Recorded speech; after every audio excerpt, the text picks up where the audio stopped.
ہم جس دور میں داخل ہو چکے ہیں اور جس دور کی طرف بڑی تیزی سے، اتنی تیز رفتاری سے واقعات اب رونما ہو رہے ہیں کہ اب کم سے کم اس غلط فہمی سے ہم سب کو نکل جانا چاہیے کہ یہ باتیں جو بتائی جا رہی ہیں یہ تو کہیں ہماری آئندہ آنے والی نسلوں کے زندگی میں آئیں گے۔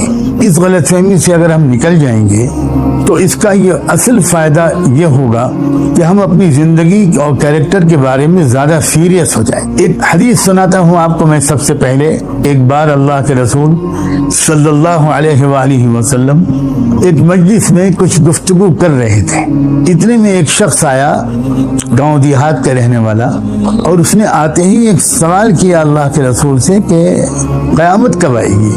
اس وقت آپ نے جو جواب دیا وہ یہ تھا، جب وہ وقت آئے جائے کہ جب امانت ضائع کی جانے لگے گی تو اس وقت قیامت کا انتظار کرنا۔ اس نے مزید وضاحت طلب کرتے ہوئے پوچھا کہ یہ امانت کے ضائع ہونے کا کیا مطلب ہے؟ کیسے ضائع ہوگی یہ امانت؟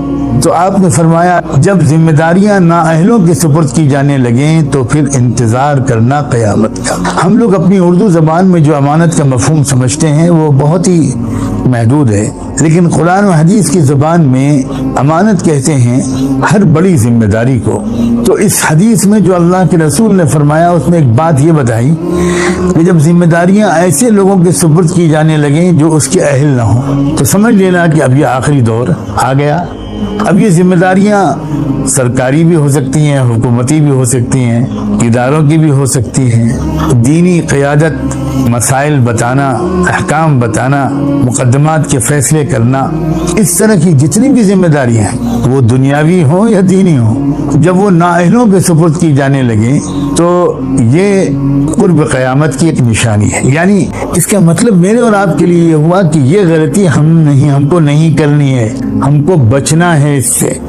ہر طرح کی ذمہ داری ہم ان افراد کے سپرد کریں جو اس کے اہل ہوں۔ یہ ایک طرح سے مثبت پیغام ہے ہمارے لیے، یعنی یہ تو ہم عمل کر ہی سکتے ہیں جہاں تک ہو سکے۔ اپنی ذاتی اور خاندانی مصلحتیں ہمیں اس پر آمادہ نہ کر دیں کہ ہم ذمہ داریوں کو نااہلوں کو سپرد کر دیں، اور قرب قیامت کی علامات کے بارے میں جاننے کا شوق اور ایک دلچسپ موضوع کو انجوائے کرنے کے لیے معاذ اللہ نہیں ہونا چاہیے۔ اپنی اصلاح کے لیے اور اپنے کو بچانے کے لیے اس علم کو حاصل کرنا یہ مفید ہے۔ ایک اور بات اللہ کے رسول صلی اللہ علیہ وآلہ وسلم نے ارشاد فرمائی، قیامت سے پہلے جھوٹ بولنے والے بہت ہوں گے، جھوٹ ہر طرف جھوٹ ہوگا، تم کو چاہیے کہ تم ان سے ذرا چوکنا رہنا، بچ کے رہنا۔ اب یہ کسی ایک ملک کا مسئلہ نہیں ہے کہ فلاں ملک میں جھوٹ بولنے والوں کی سرکار بن گئی، یہ ایک پوری عالمی کلچر ہے، یہ ایک جھوٹ ہر طرف پھیلا ہوا ہوگا اور جھوٹے لوگ چھا جائیں گے۔ جن بیماریوں کے بارے میں بہت زیادہ الرٹ رہنے کی ضرورت ہے وہ ہے اس جھوٹ۔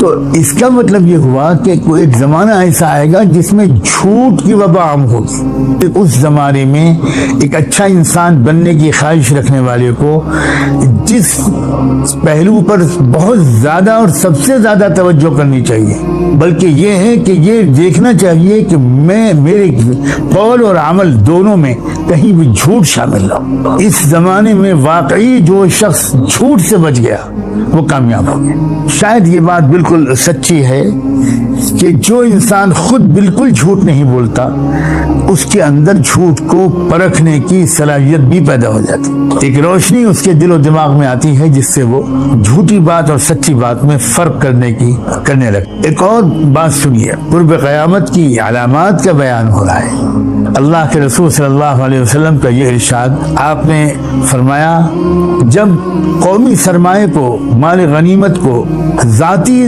دولت بنایا جانے لگے، جب قومی سرمایہ کا غلط استعمال کیے جانے لگے اور امانت کو مال غنیمت سمجھا جانے لگے اور زکوٰۃ کو ایک مصیبت اور ایک بوجھ سمجھا جانے لگے، اور جب علم حاصل کیا جانے لگے دین کے علاوہ دنیاوی مقاصد کے لیے، اور لوگ اپنی ماں کی نافرمانی کریں مگر بیوی کی ہر بات مانیں، کتنی زبردست آ گئی۔ یہ جو رشتے ہیں ان کے